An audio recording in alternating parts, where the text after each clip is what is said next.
morning, Bob. Morning, Rabbi. Harvey.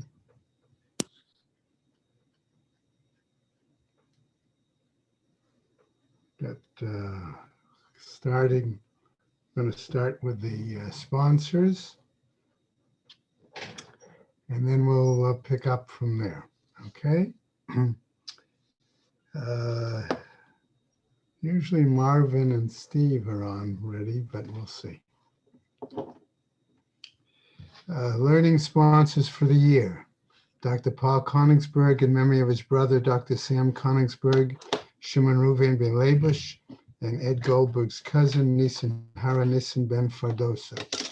Paul and Bob Bromberg in memory of their dear friend Julian Smith, Yehuda ben Yisrael. In memory of Malcolm Ann and memory of her family murdered in the Holocaust. Harav Tzvi Hirsch ben Shlomo Yaakov, Sarah bat Ephraim, Yisrael David ben Harav Tzvi Hirsch, Ephraim ben Harav Tzvi Hirsch, Adia bat Harav Tzvi Hirsch, Miriam bat Harav Tzvi Hirsch, Pesel bat Harav Tzvi Hirsch, Shalom ben Harav Tzvi Hirsch, Shlomo Yaakov ben Harav Tzvi Hirsch, Shmuel ben Harav Tzvi Hirsch. Many friends of Dr. Marvin Blush, Moshe Shalom ben Yitzchak Halevi, friends of Toby Paris, Sarah Tova bat Yisrael Dov, friends of Malka Levi, Malka bat Yosef, friends of Avi Gitler, Avram Meir ben Shimon, and Martha Gitler, Charna bat Yeshaya. Shall share her children and grandchildren in memory of her uncle, founding member of BRS, Dr. Israel Brook, Yisrael ben Harav Akiva, Marcia Federbush and family in memory of her husband, Dr. Uriel Paul Federbush, Uriel Pinchas ben Harav Shimon, friends of Joe Wolf, Yosef ben Chaim, Sharon and Fred Lisker, their family and many friends, in memory of her dear mom, Harriet Friedman, Edelbas Yaakov, Leslie and Gail Kaplan, in memory of their parents, Harry and Marjorie Sedell, and Irving and Pearl Kaplan. We have a month of learning sponsored by Cheryl Schur in honor of those who joined her first series of epistemology of Tefillah class. We have a week of learning by David and Mendel Cheslow in memory of his father, Moshe ben Ruven Mordechai, Susan and Ron Podolsky, in memory of her father, Simcha Bunam ben Yeshua. Also today, have a day of learning plus Torah fund, sponsored by Judy Iger, in memory of her mother-in-law, Necha Bas Yitzchak. May the Shamas have an Aliyah, Crank Rafia, Vet the Yeshir, Hashem Etzliah, and L'chol B'nai Israel, a good Gaben Shtiar.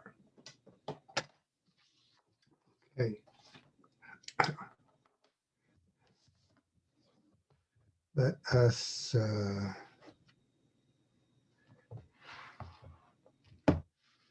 pick up with today on Ted Zion, Amud Beis, the very bottom of the Amud, with the new halacha. Okay, and then we'll go over to today's daf and see if I also can start making some arrangements for a siyum as well. Good morning, Zev. Okay. Our new halacha on Ted Zion Amud Beis, the bottom, okay, basically continues a topic that was presented to us in a previous Mishnah and Gemara. It said that there were a certain number of bowings that were necessary when one entered the temple precinct, okay? And it indicated that those were 13. However, we're going to see that now there is a discussion as to, are we sure that was the correct number? And also, is that the right location? Okay. All right. So, Harvey, you okay there? All right. I want to point out just very briefly that if you're using Art Scroll on 17A2, there is a map, okay, indicating the floor plan, I'll put it that way, of the Beis Hamikdash, and it marks, according to our scroll, what the 13 gates were. Also in Koran, there is a map. If you're using the Koran version, there's a map as well. There is a slight difference, however, in determining basically what were, say, certain minor doorways or minor gates. Okay? And we'll try to point that out a little bit when we get to that situation. Okay? All right, so starting off then on Ted Zion Amud Beis, Halacha Bet, Matnitin, our Mishnah, okay, teaches, Hechan hayu hishtachavayot ha'elu. Where were these bowings, these prostrations? Okay, so the Mishnah is going to tell us as follows. Okay,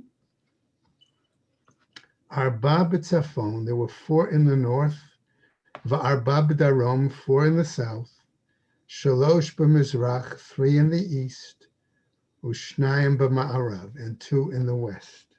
Okay, so as I said again, that diagram on 17A2 on the bottom, okay, right, we'll have to clarify as it now does in the Mishnah. Okay, and it tells us, Keneged Shlosha Asar Sha'arim. They were opposite the 13 gates. Okay. What were they? Dromi'im. Okay, Smuchim. Okay, the ones that were on the southern gates. Okay, the Smuchim L'Ma'arav. Okay, they were adjacent in the direction, okay, of the west, and they were for the following, okay, namely, first of all, Lamara Sha'ar Ha'elyon, what's called the upper gate, okay. The art scroll has a note on 16B4, number 44, okay, the more detail, okay. Next, Sha'arei Hadelek, that was the gate of the kindling, okay? A difference of opinion whether that was the gate that actually where they brought the wood in, okay, for the Mizbeach, okay, or whether it was near the chamber of the Lishkat HaEtzim, the chamber of wood, and therefore that's why it got its name. Next, Shar HaBechorot, that was the gate of the firstborn. Okay. Then Shar HaMayim, that's the gate of the water. Okay. And basically, according to some, okay, the reason it was called the water gate is because they brought the water in for the Nisuch HaMayim, that was done on the occasion, okay, of bringing the water festival, the water libation, okay, for Sukkot. Okay. Then going on, okay, Shar V'lama Nikra Shmo Shar Hamayim, asks the Gemara, Shabo Machnitzim Tzluchit, that's where they brought in a flask. Okay, Shel Nisuch HaMayim B'Chag, and they brought in the libation during the festival of Sukkot on Yud Zion, top of the Amud. Okay, now we're going to continue that discussion, but there is a difference of opinion as to its name. Rabbi Eliezer ben Yaakov Omer, he says, Bo HaMayim Mifachim, the water trickles in. Va'atidim liyot yotz'in mitachet miftan habayit. Okay, and afterwards, that was perhaps where there was a very narrow, small stream, and then ultimately he claims that the water will come out from beneath the Beis Hamikdash, okay, underneath, and we're going to see more discussion of that shortly, okay. Going on now, Lumatam B'Tzafon, opposite gates in the north, okay. What were they? Smuchin b'ma'arav. They were facing the east. Okay, I'm sorry, facing the west. All right. Shar Yechania, the gate of Yechonia. We're going to see that that's has a specific name. Okay.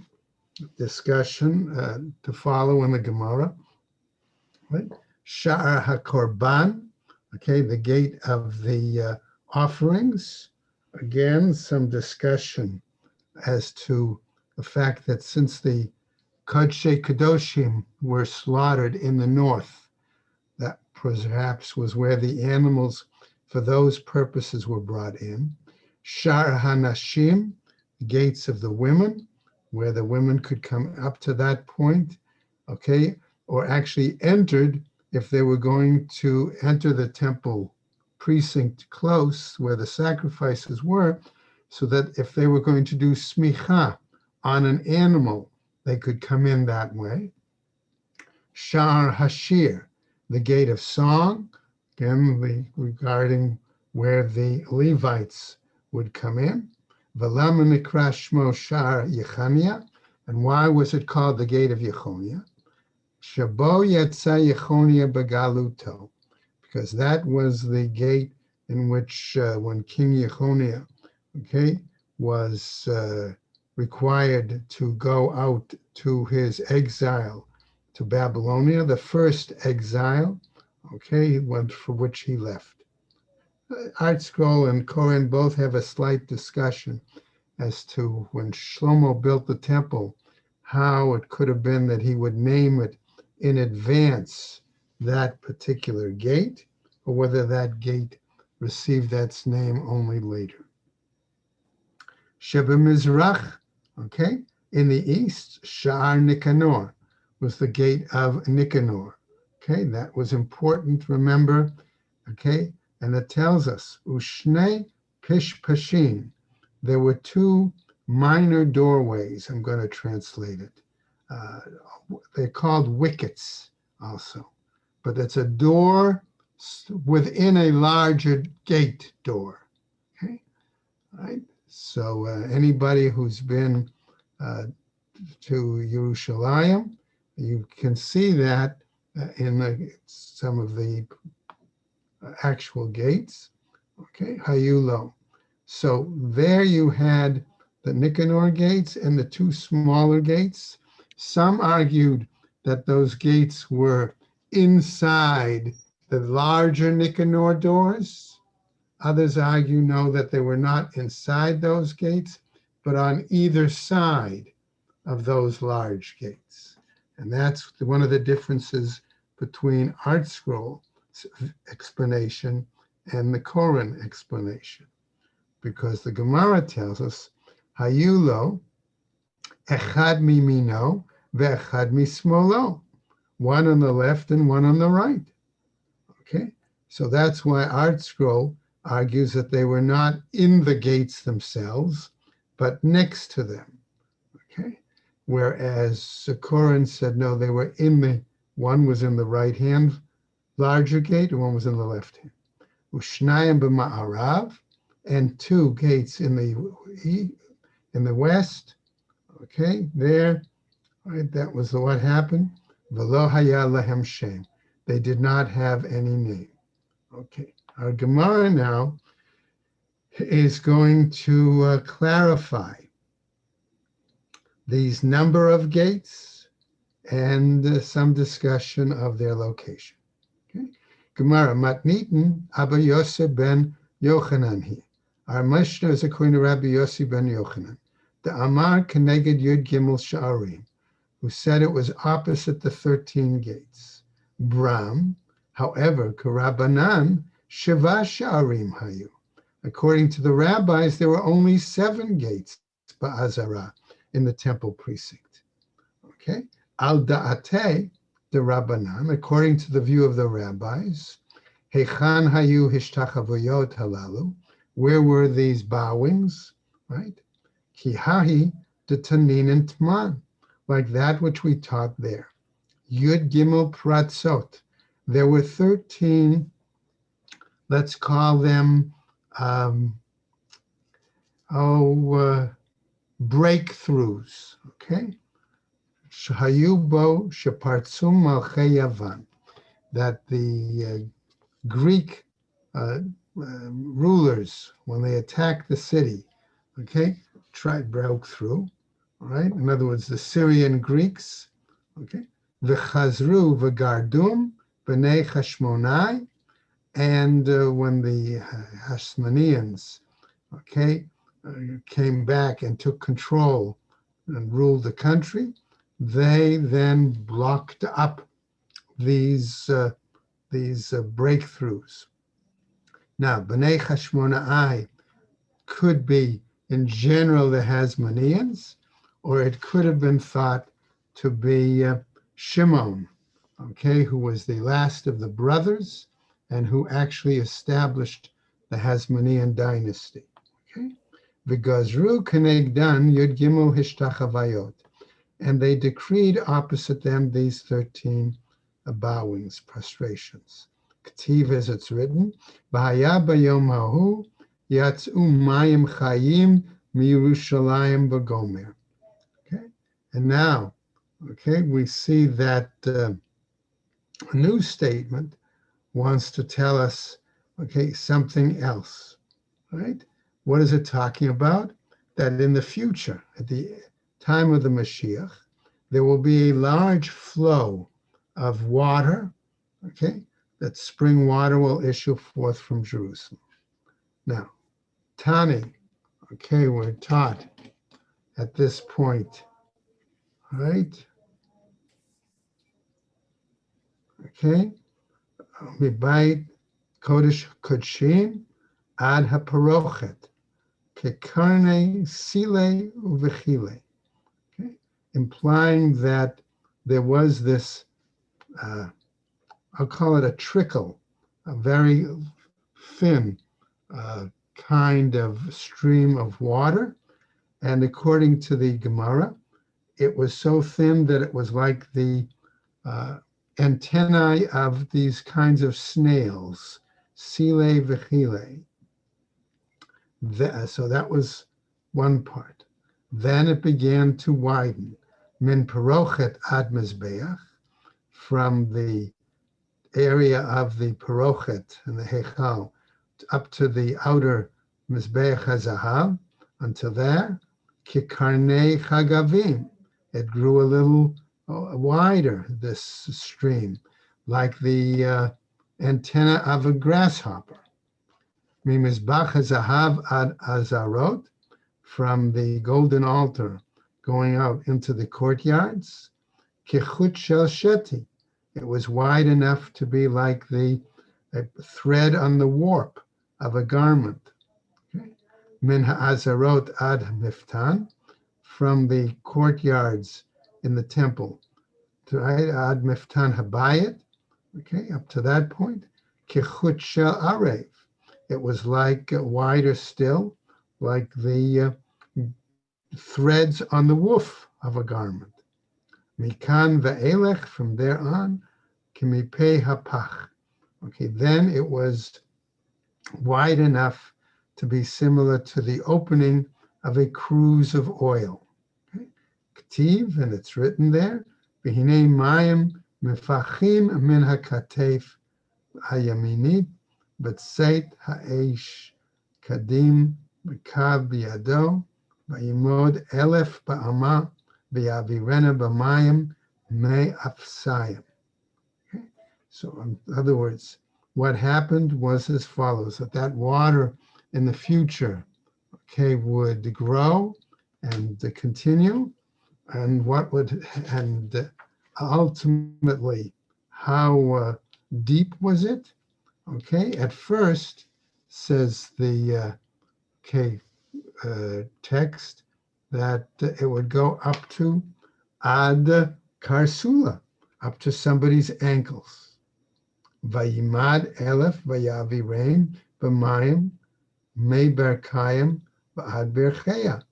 Okay, so then another pasuk, okay, that measured more across the waters, knee waters. It would get deep enough to be up to one's knees. Vayimad elef vayavi rain me matnayim ad matnaya. Okay, from that pasuk, it tells us that waters would continue across one's loins, therefore it would be up to the hips. Mikan ve'elech, okay, from there on, vayimad elef nachal asher lo uchal la'avor afilu lebirnin gedola ena yechola la'avor bo. Okay, and then at that point, this stream would become such a strong flow of almost a river, right? That one could not cross it. And how thick, how deep was that, says the Gemara? Okay, it was so deep that a Liburnin, which was a kind of small warship, okay, could not, okay, in this case, it was a large warship. Okay? Think of I guess they were called triremes, or something like that. Okay, but even that, because of the current in that river, okay, it would have difficulty crossing this kind of flow of water. Okay, my tama. So we ask the question: what then is the reasoning? What's the basis for this?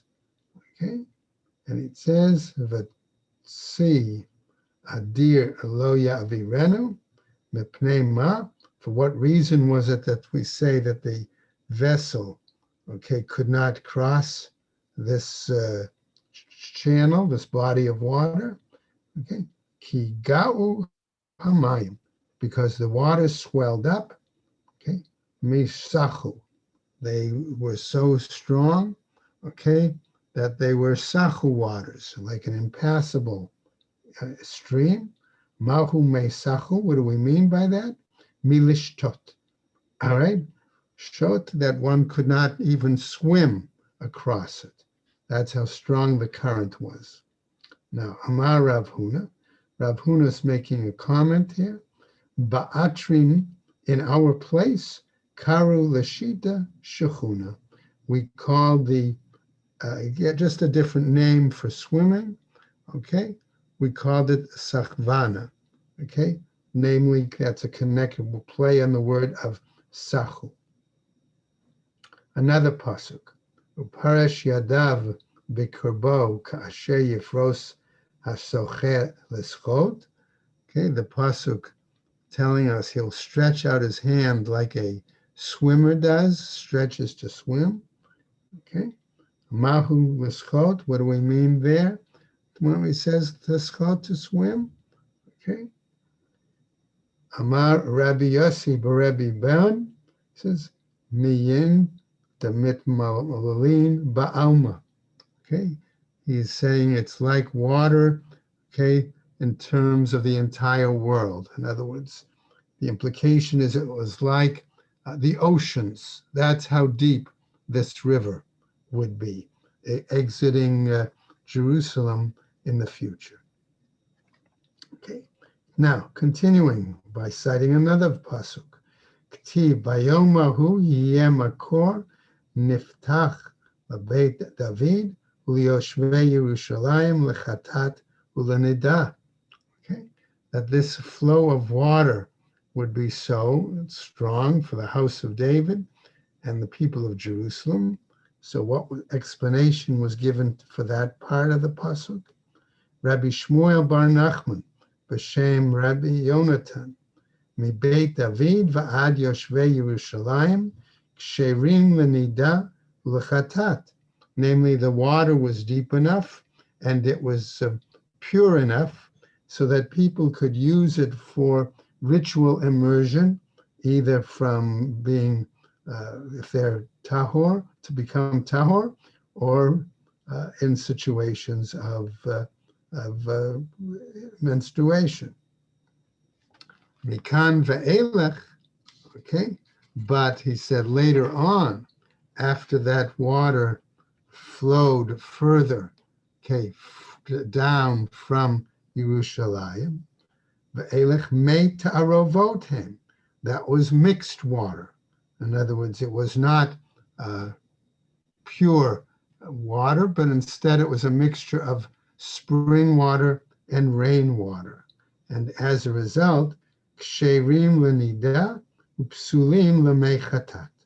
Therefore, it was valid for those who wanted to bathe in it, the women, for change in status from being nida, but it was not appropriate for change of status in terms of becoming tahor from tumor. Okay. Now, a different explanation is being given. Amar Rabbi Elazar, he says, in the name of Rabbi Meir. Mibeit David va'ad Yoshvei Yerushalayim, ksherim lenida ulechatat. Initially, okay, that water was valid, okay, for both those situations. Mikan ve'elech, he says, from that point on, may, okay, that water, he says, is of a different kind, okay. Just hold on one second, okay. But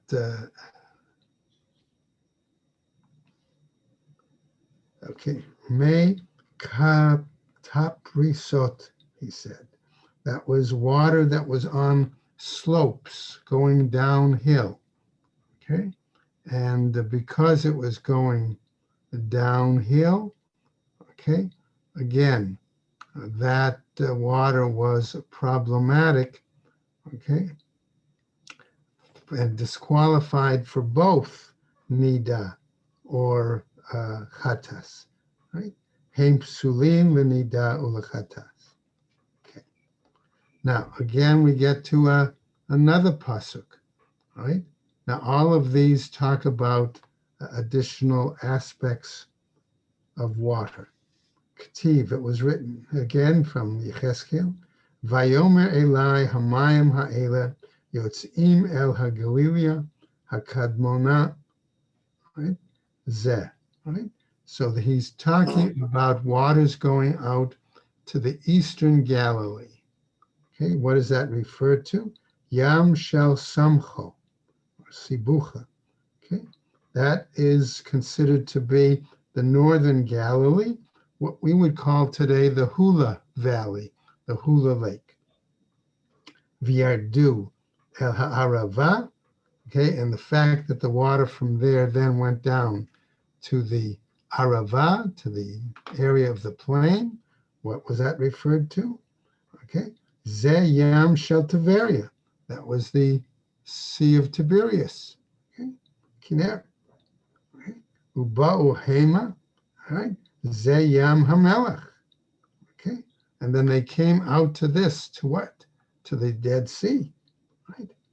Right. So in other words, we're talking entirely at this point from northern, I want to call it the Jordan, I guess we could call it the Jordan Valley, the Jordan River area, okay, from north down to the Dead Sea.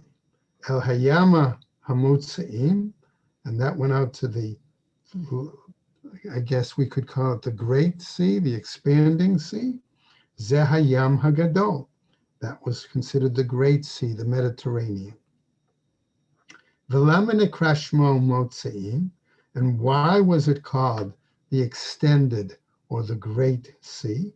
Keneged shtei pa'amim sheyatza echad, okay, bedor enosh ve'echad bedor haflaga. Because there were two times, says the Gemara, that there were massive floods of the Mediterranean.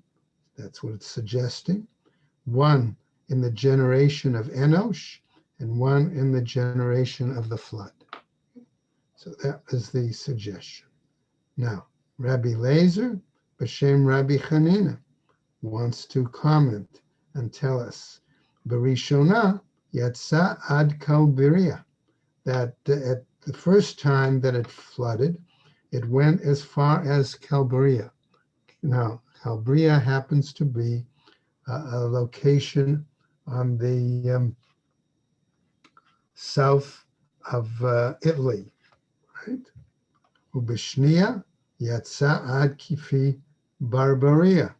And the second time, he says that it flooded even along the northern coasts of Africa, the Barbary coast. Right? Now, Rab Acha is going to give a little different explanation. B'Shem Rabbi Chanina, Barishona Yatsa Ad Kifei Barbaria. He says the first time the Mediterranean flooded, it was well over the northern coast of Africa, the Barbary coast. Ubishnia, and the second time it flooded, Yatsa Ad Acho Ba'ad Yafo, that it went all the way up to the coast of Israel, Akko and Yafo. So how do we know that? We have a pasuk that says, Ad po tavo velo tosif.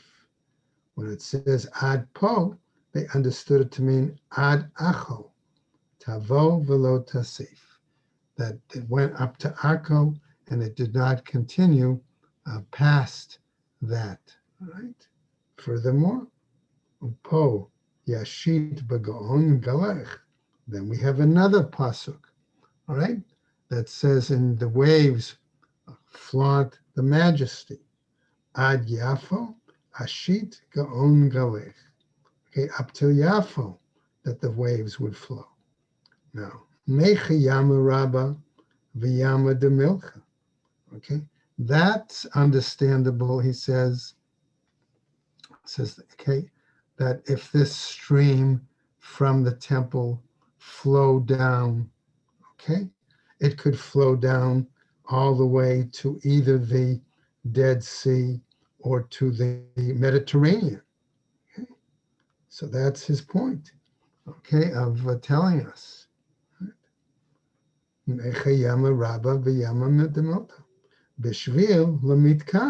Why? Because that the stream, the river from Jerusalem, would come to sweeten the waters. Yama de Tveria, Yama de Samcho.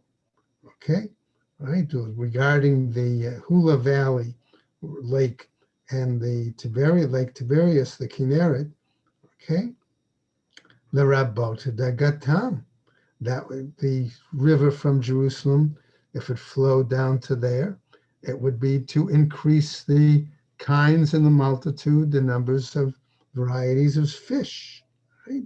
Dichtiv Be, because it's written there as follows, Lemina Tihya Dagatam. Right? Again, citing the pasuk, its species will be their fish. Okay? Lemine minim Tihya Dagatam. To a variety, a multitude of species is their fish. Okay, let's go on. Now, Tani Amar Rabbi Shimon ben Gamliel. Okay, so he is now going to share, okay, a episode, just in comment, okay. Rabbi Shimon ben Gamliel told us, Maaseh shehalachti letzidon. There once was a situation, an incident, where I went to Sidon. Sidon, again, remember, was a smaller community near Tiberias in the north. Veheviu lefanai yoter mishlosh meot minei dagim b'tamchui. And they brought before me 300 varieties of fish on a single platter. Okay? Tamchui echad. Right? Now, coming back to the pasuk, right? Venir pu'u hamayim. The pasuk tells us, okay, namely, avatav Gava'av velo yirpa'u lamelech. Right? Its waters became sweetened.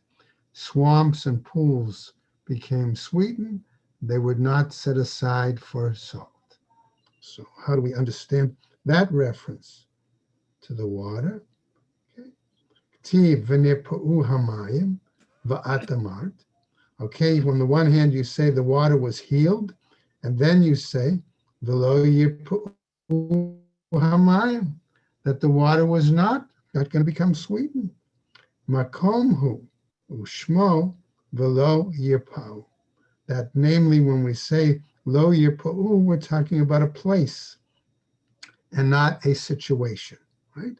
As it's written, k'tiv, v'al hanachal ya'aleh al sfato mizeh u'mizeh, kol eitz ma'achal lo yibol aleho, v'lo yitam piryo v'chodsho yivaker. Okay, namely another pasuk. Okay, along the stream there will rise on its bank, on this side and that, all types of food trees. Its leaf will not wither, nor will its fruit give out. By its mouth it will yield a new crop. See, the Gemara explains Tane taught the following brighter. Amar Rabbi Fisha ba'olam hazeh tvua oseh l'shisha chodeshim. Since according in this world, okay, what happens? It takes grain 6 months to grow. V'ilan oseh l'shnayim asar chodesh, and it takes a fruit tree normally 12 months to grow. Aval la'atid lavo, in the future, hatvua oseh l'chadash l'chodesh echad, namely grain will grow in a single month. Ve'ilan oseh l'shnei chodeshim, and the tree will grow, okay, and be able to produce fruit in 2 months. Okay, my Tama, what's the reasoning? It says l'chadsho yivaker, okay, because it implies here that the phrase its month will need a new crop. That's why it changes the time for the future.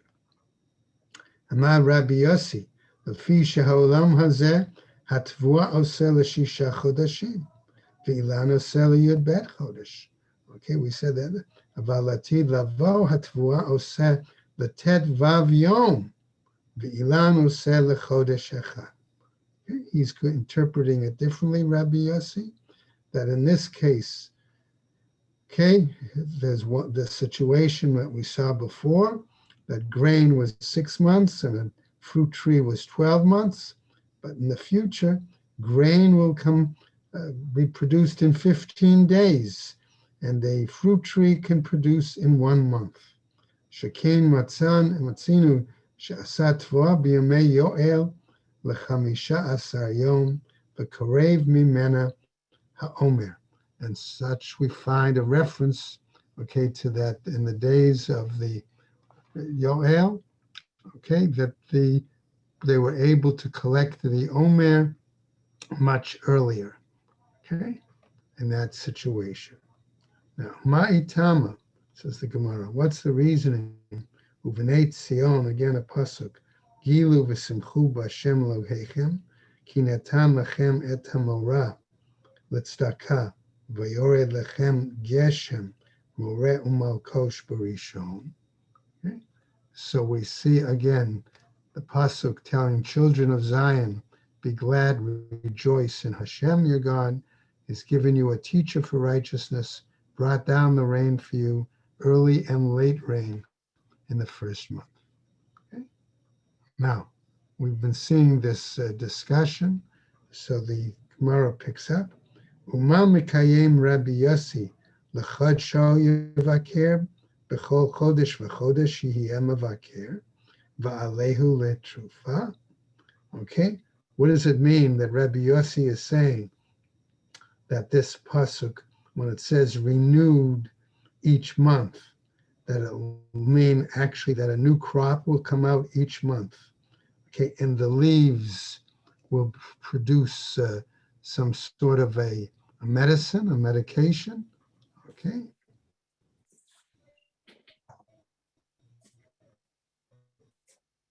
Rabbi Yochanan Amar could actually, instead of just eating the fruit of the tree, one could actually suck on the leaves of the tree, v'taraf mizuna, and that would become the equivalent, okay, of good of food. Now, Rab Ushmuel, since it mentioned that it was going to become for healthy benefits, Rav Ushmuel, a disagreement between them, Chad Amar lahatir peh shalamalim. One said it opened the mouth, the upper mouth. V'chad amar lahatir peh shalamatan. And one said it opened the lower mouth. Okay, the upper mouth meaning those who could not speak would be able to speak. The lower mouth for women, particularly, reference being to be able to give birth if they were not able to. Rabbi Chanina says, Rabbi Yoshua ben Levi, Chad amar lahatir peh akarot. One said it was, again, to open the mouth for those that are barren. Chad amar lahatir peh ilmim. One said it was to open the mouth of those who were not able to speak, okay, or hear. Lu'matam. Now we come back at this point to our discussion of the gates.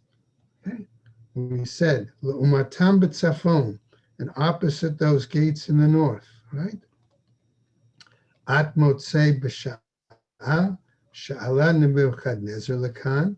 You find that at the time, okay, says the Gemara, that Nebuchadnezzar came to try to take over the land of Israel. Okay, Bav yashav lo b'dofnei shel Antiochia. Okay, he came and went as far as the area of Antioch. In other words, he came from Persia through all the way to Asia Minor, okay, to southern Turkey, so to speak. V'yatzas Sanhedrin, okay, Gedolah Likrato. The great Sanhedrin went out to meet him. Va'amralo, and they said to him, Hagia Zman Habayit Hazel Lecharev. Is this the time that the temple will be destroyed? Amar lehem, Shehemlachti Aleichem, Tenuhu li va'ani holech. The one that I crowned as king, give him to me, and I will go. Ba'u va'amru lahoyachin. They went to King Yehoiachin, Melech Yehuda, okay, and they told him, Nebuchadnezzar ba'elach. Nebuchadnezzar requires that you go to him. Kevan sheshama mehen, since he heard that from the Sanhedrin. Okay, what did he do? Like the following: Kach natal maftechot shel Beit Hamikdash. He went and took the keys of the gates of the Beit Hamikdash. Allah legago shel Heichal. He went up to the top of the Heichal. Amar lefanav ribono shel olam, and said, Master of the world. Right? Okay. L'she'avar hayinu ne'amanim lach. In the past, we were true to you, faithful to you. Vayu maftecha mesurim lanu. Okay. Your keys were given to us.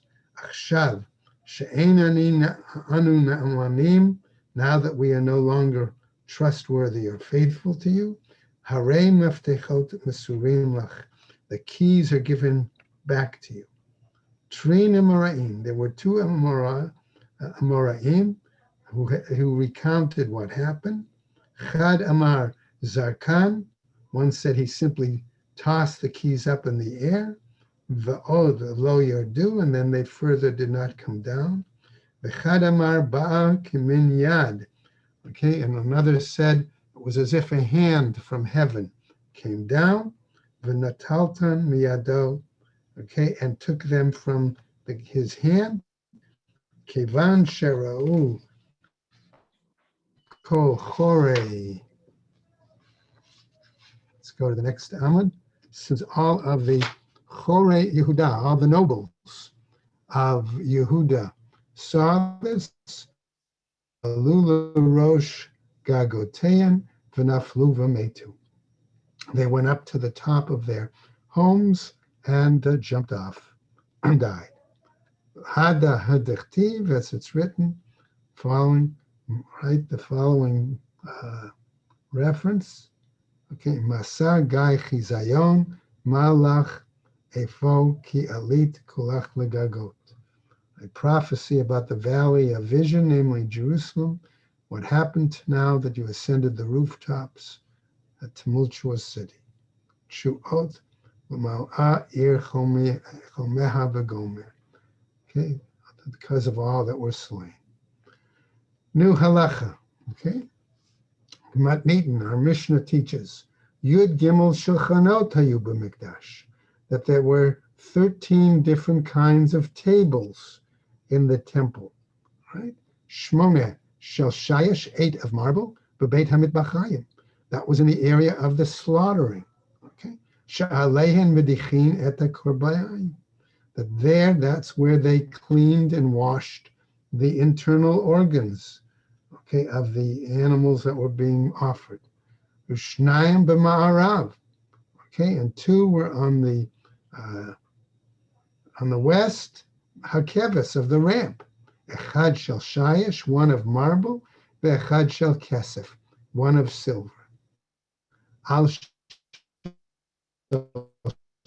shayesh, on the marble one, notnin et ha'evarim, parts, the limbs of the korbanot that were going to be burnt on the mizbeach. The al shel kesef clay sharet. And on the silver table, they would put the various utensils that were used for the sacred service. Ushnayim be'ulam, and there were 2 tables in the ulam, in the, let's call it, outer hall for the moment of the temple. Okay, mi befnim, inside of one, al petach habayit, by the door opening, echad shel shayesh, the echad shel zahav, 1 of marble and 1 of gold.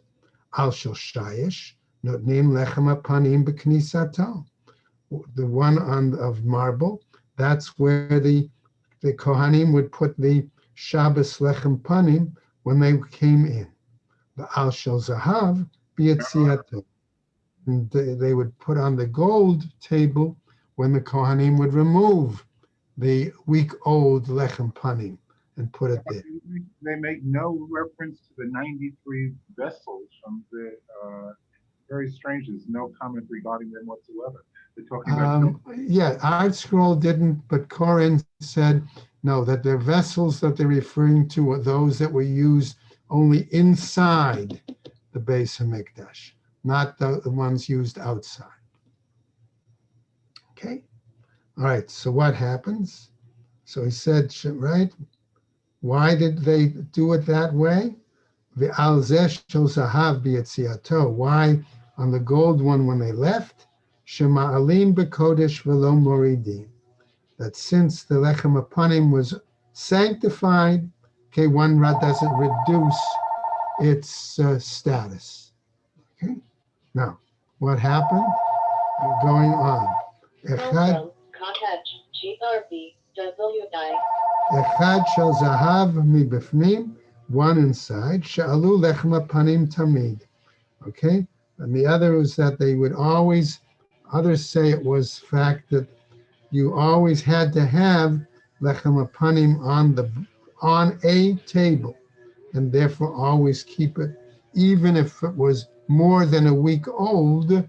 Okay, nevertheless, it may be disqualified for the Kohanim to eat it, but at least it fulfilled the requirement of having it always there. Now, Gemara tells as follows. Tani, it was taught, Al shel kesef, regarding the one of silver, right?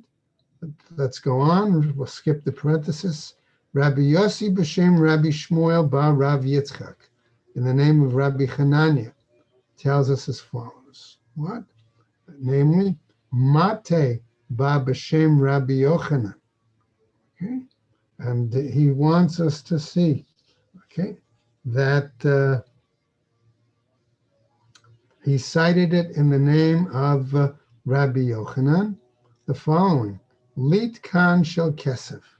He argues don't read here that this table was made out of silver. Mipnei shehu martiach.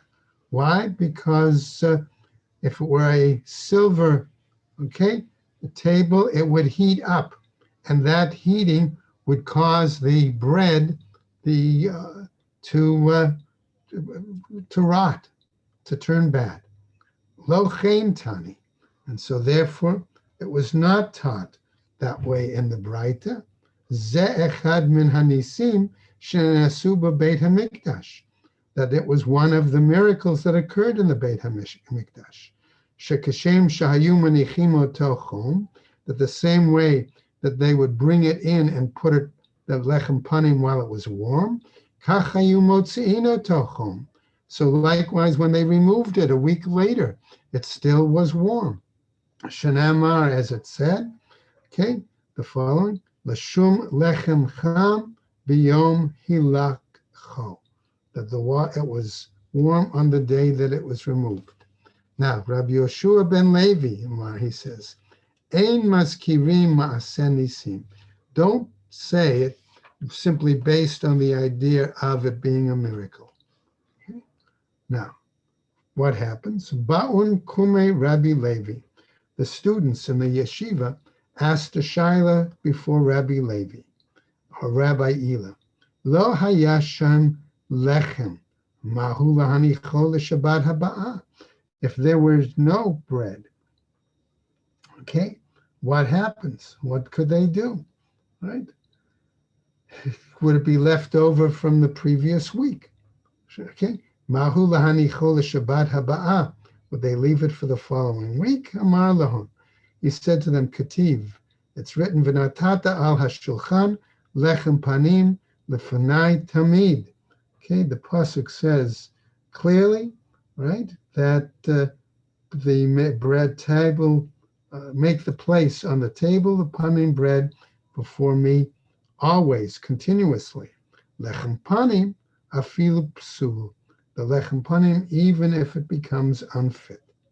Now, coming back to the tables. Asara shulchanot asa Shlomo. Shlomo made 10 tables. Nechtiv, as it's written, vayas shulchanot asara, vayanach behechal chamisha, miyamin bechamisha mismol.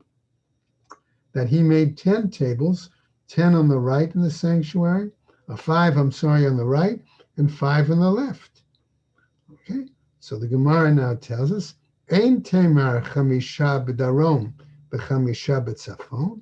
Don't we say, all right, okay, namely, that you're going to tell us 5 in the south, okay, and 5 in the north, as it says, Shneamar ve'et hashulchan titain al tzela tzafon, okay, because the pasuk clearly says, the table you place on the north side, right?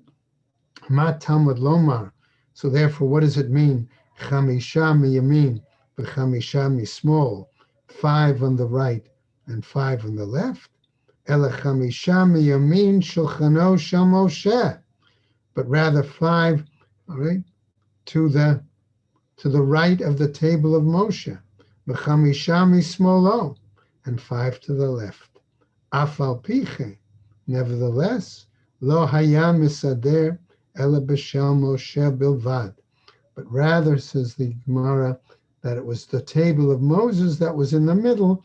That was the one that they would place the lechem upon him on. Only that table. Okay?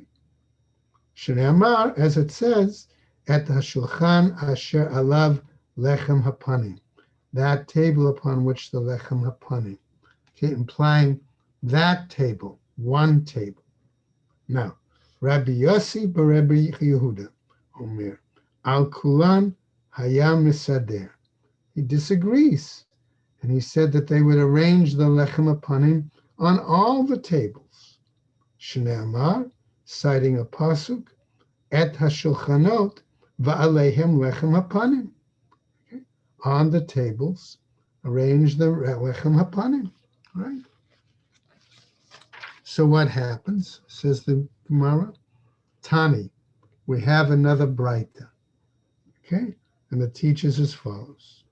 Mizrach u'ma'arav hayu nitunin devrei Rebbe. Okay? According to the view of Rebbe, all right, the tables were placed lengthwise from east to west. Okay? Rabbi Eliezer ben Rabbi Shimon, okay, he's going to disagree and say, Omer tzafon v'darom hayu nitunin. No, they were arranged lengthwise from north to south. So what happens? Says the Gemara, Man da'amar, the one who says Mizrach u'ma'arav, east to west, Necha, that's fine. That was good for whatever they worship, right? Kulham ru'uyim l'sherut. They're all worthy for service, for the avoda.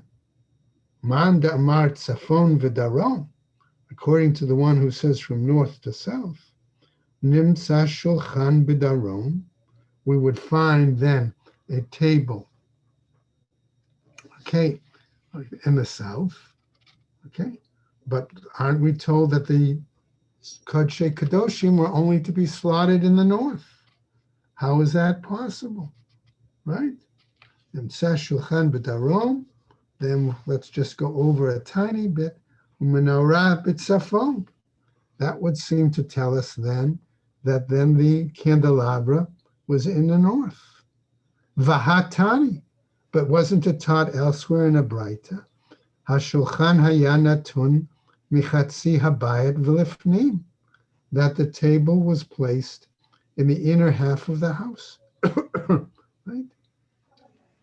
Mashoch min hakotel shnei amot, extended from the, right, 2.5 amos from the wall on the northern side. All right, umechze klape hatzafon, out towards the north.